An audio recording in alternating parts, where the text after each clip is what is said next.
right now, on to the point. Counting down to a potential government shutdown, the negotiations happening, and the possible impacts on everything from travel to firefighting. It is absolutely going to affect wildland firefighters across the country. In the race for California governor, a one-on-one chat with candidate Javier Becerra about his priorities for the state. He always told me, always have a dream, work hard for it, and follow your dream. And how a winemaker turned his grandparents' dream into a thriving legacy.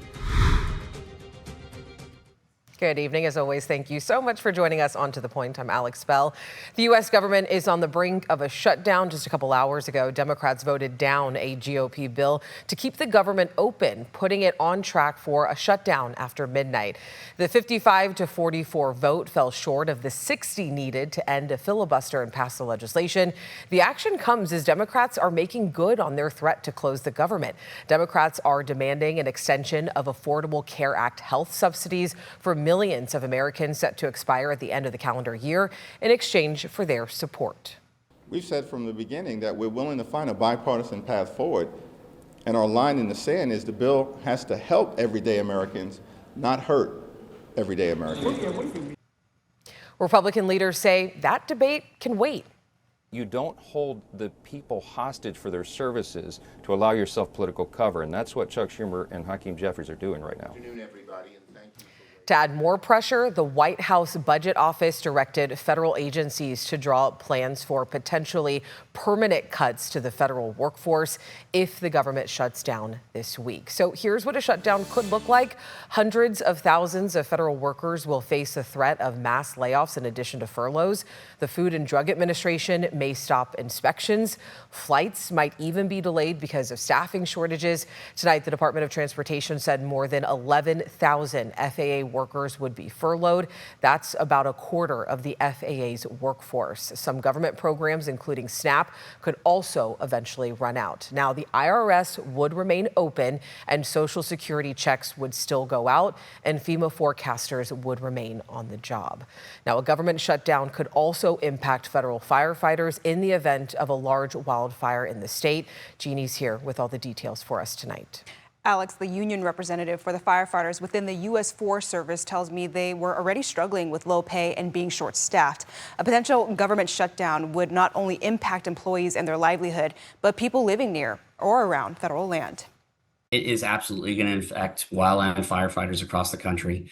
They will be working without getting a paycheck. During a government shutdown, the National Federation of Federal Employees says its members, who are firefighters within the U.S. Forest Service, would be impacted. The concern comes as California approaches peak wildfire season. Can you imagine, you're going to go fight a wildfire and you know that you're protecting the communities and you're protecting the public, and you're not getting paid for it. The Senate is expected to vote on two key issues by midnight.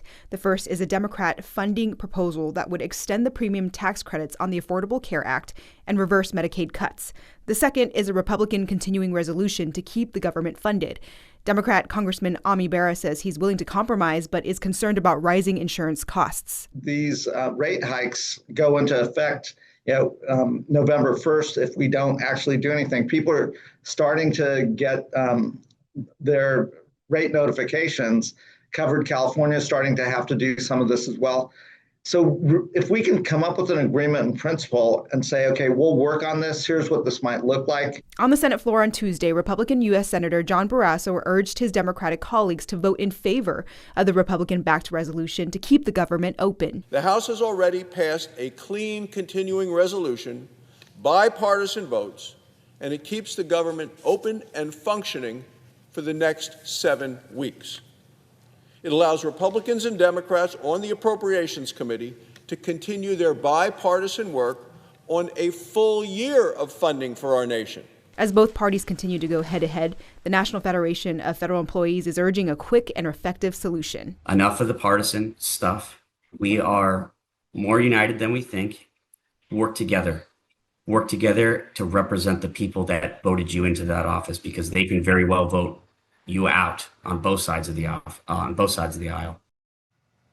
Once again, lawmakers have until midnight Eastern time, that is 9 our time, to come to a decision. Alex. All right, Jeannie, thank you. And during the last government shutdown back in 2018, 900 civilian employees at Travis Air Force Base and 600 at Beale were furloughed. While it's not exactly known how this looming shutdown will impact services, tonight staff at Travis tell us in part, quote, a lapse in appropriation, depending on its length, could significantly impact our readiness, modernization efforts, and overall ability to maintain technological superiority.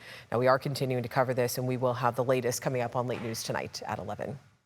Well, the city of Sacramento has a new city manager. This morning, the city council introduced Markeisha Smith, who was chosen after a nationwide search. Smith is the first Black woman in the city's history to hold the role. Her resume includes titles such as Assistant City Administrator for Oakland and Deputy City Manager for Stockton. She's currently the city manager for the city of Santa Rosa. And this morning, she addressed the city council and shared her vision for the city. To our community members and regional partners, I offer my full commitment to collaboration. Challenges such as homelessness, housing, economic development, and transportation do not exist in isolation.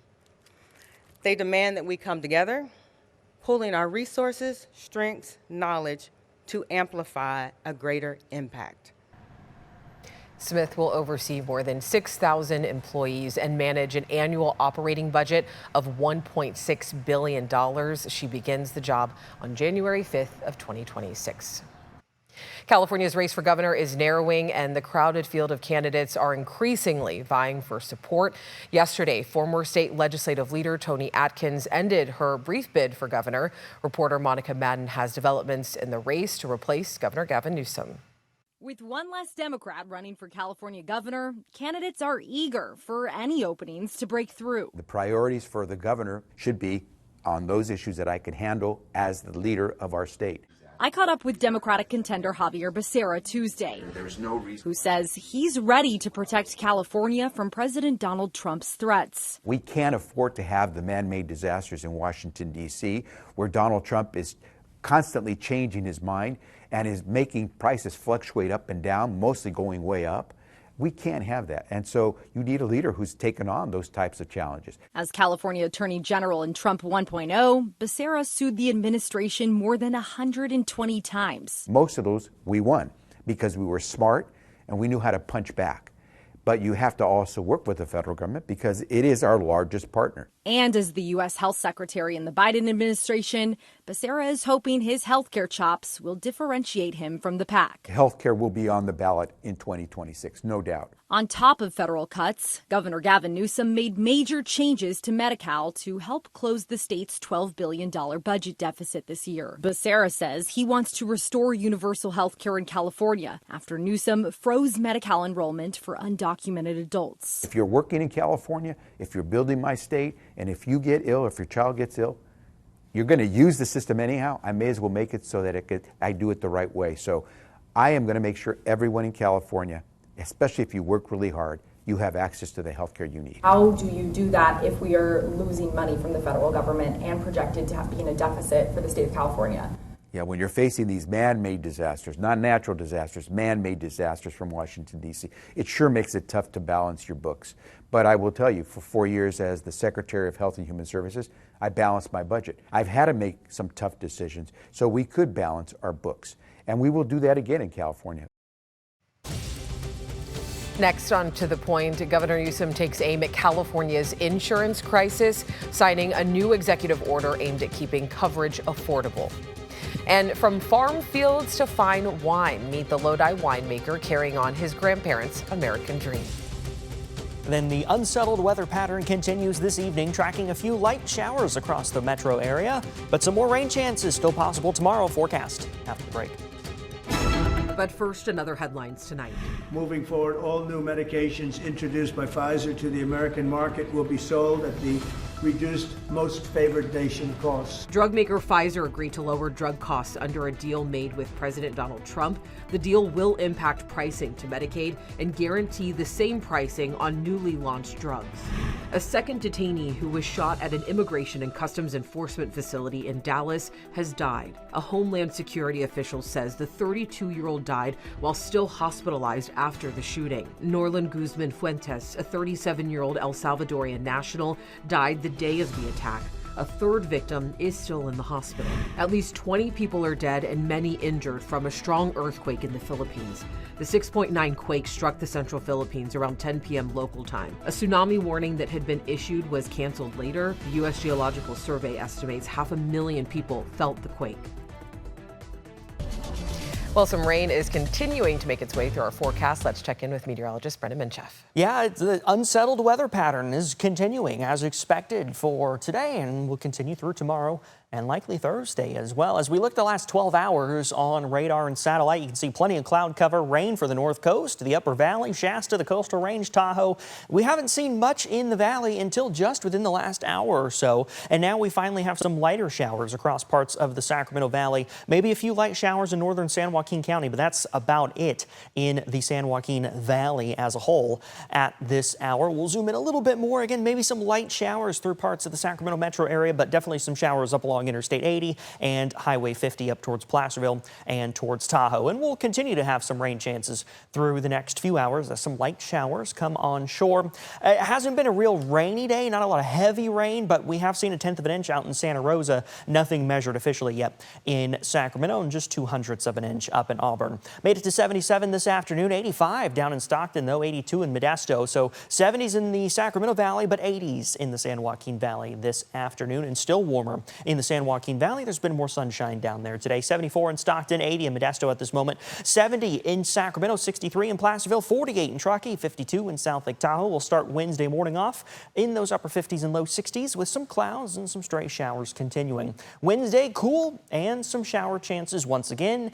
Likely low 70s for Sacramento, some upper 70s in the San Joaquin Valley. As we look at that high-resolution futurecast, this is going to be light, spotty showers through the overnight, kind of like what we saw last night. We'll keep the cloud cover while we're asleep as well. By the time we get to Wednesday, clouds stick around, maybe some brief clearing through lunchtime, but then notice this next band of rain coming through the Bay Area around noon. By the time we get into the mid-afternoon, it's out through the Delta, Vacaville, Fairfield. By the evening commute, we're looking at some rain shower potential in Sacramento and the Sacramento Valley. Then some continued rain showers up in the foothills and near Tahoe. And then by Thursday, we could see some entrainment of some rain setting up. So maybe we do see some showers in the San Joaquin Valley on Thursday morning and continuing into the foothills. Still very hit and miss showers, not widespread, not heavy, but the chances will remain through Thursday before we dry out and we warm up back into the 80s, Alex. All right, Brendan, thank you. Right after the break, in celebration of Hispanic Heritage Month, we visit a Lodi winery where one man is turning generations of hard work into lasting legacy. And Arnold Schwarzenegger takes his message to the Vatican, speaking about the fight for stronger environmental protections. Governor Gavin Newsom today signed an executive order aimed at the government's response to the impacts of climate change, including the insurance crisis. The order calls for collaboration between state agencies and departments to develop long-term tools to allocate the cost of recovering from natural catastrophes. It also aims to further stabilize the insurance market and utility sector and make insurance more affordable and accessible. The executive order comes after the governor signed Senate Bill 254. The bill creates the next generation of the state's wildfire fund to support wildfire survivors and protect ratepayers from excessive utility liability costs. And former California Governor Arnold Schwarzenegger spoke at the Vatican today. He was there to throw his weight behind the Vatican's environmental initiative. He recalled his legal battles with the then Bush administration over California's environmental regulations when he was governor.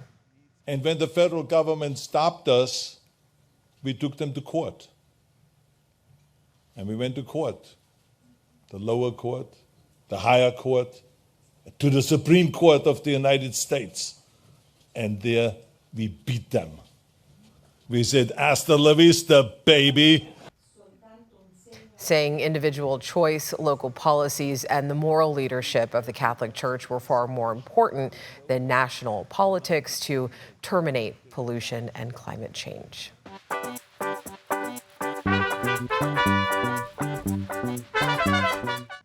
As we celebrate Hispanic Heritage Month, we are highlighting Gerardo Espinoza of Lodi. From his grandparents' work in the fields to a garage winery that grew into Anaya Vineyards, Espinoza is carrying his family's legacy while lifting up other Latino winemakers.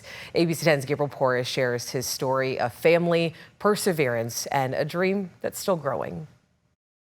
On 500,000 acres around Lodi, vineyards stretch as far as the eye can see.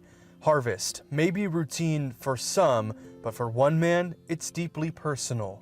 There's only one. Taste of Lodi. Gerardo Espinoza. I think I was probably one of the first Mexican-American or Latino producing wine in this region. Gerardo Espinoza didn't just grow up among the vines. His grandparents planted the roots of a family legacy here, chasing the American dream through hard work in the fields. The farming, it's in our blood. It all starts with my grandfather. My grandfather immigrated here in the 1940s during the Bracero program. He grew up in Mexico. When he immigrated to the States, he was about 15 years old, so he was young. He was working in the fields. He always wanted to give us the best. His grandparents' years of labor turned into owning a home, the first fruits of their harvest. And we were all born and pretty much raised in Mexico. I immigrated to the States, finished high school. So I was in my teens when I actually did, my mom decided to stay with the family here. We used to come every summer, every year to visit the family, and I remember when we first planted the vineyard, the first vineyard. On the land his grandparents worked so hard to buy, Gerardo's uncles planted the first vines, starting a family legacy. Back then, the two main varietals that were the main in the market was Petite Syrah and Cabernet Sauvignon. So those are the two first varietals that they planted in our first vineyard. When they first started, the vineyard's production was going into some of the larger wineries. These early plantings laid the foundation for a tradition that would one day become Anaya Vineyards. I saw how hard that work is, and I decided to, that I needed to be in an office. Gerardo spent most of his career as an architect, but a visit to family in Mexico changed everything. We were at a dinner again, and my aunt says, "Hey, you guys want to open a bottle of wine?" And we opened the bottle of wine, and when I looked at the bottle, it was Woodbridge by Robert Mondavi, which is a winery just right here in town. The seed of a new dream had been planted. And I wanted to know how to do it, how wine is made. The garage where we were living then, it became like a little winery. By the third, fourth year, I had 10 barrels. By year 16, it's Anaya Vineyards, and his own crush facility, event space, and tasting room called Lodi Crush. A lot of these brands, like I mentioned earlier, they need a facility to make the wine, so we facilitate this space for them to come and do their own wines. So it's a collaboration that we all collaborate together. We are here to support each other. The whole industry, it's made by Latinos. I'm trying for them to feel comfortable saying that they can have their own brand. For his grandparents, it was the American dream. For Gerardo, I don't think I'm never gonna stop. It's now life, a vineyard, a family, and a legacy. My grandfather, he always told me, always have a dream, work hard for it, and follow your dream. In Lodi, Gabriel Porras, ABC 10. And Gerardo is also a board member with the Lodi Wine Grape Commission, which is a platform he hopes to use to inspire others and share stories. You can watch more of his story, plus others that we're highlighting for Hispanic Heritage Month right now on our ABC 10 Plus app. The app is completely free to download to your TV. And we're back right after this break. On November 4th, California will have a special election with just one item on the ballot, and that is Proposition 50, the redistricting issue. You've probably seen a lot of commercials for it. So coming up on Thursday at 6:30 on To the Point, we are dedicating a half hour to the redistricting issue and its impacts to make sure that you can make an informed decision. It's definitely something you don't want to miss. We take a look at what a yes vote means, a no vote means, and also break down any questions you might have. And we're also taking a look at those maps. Thank you so much for joining us. See you tomorrow.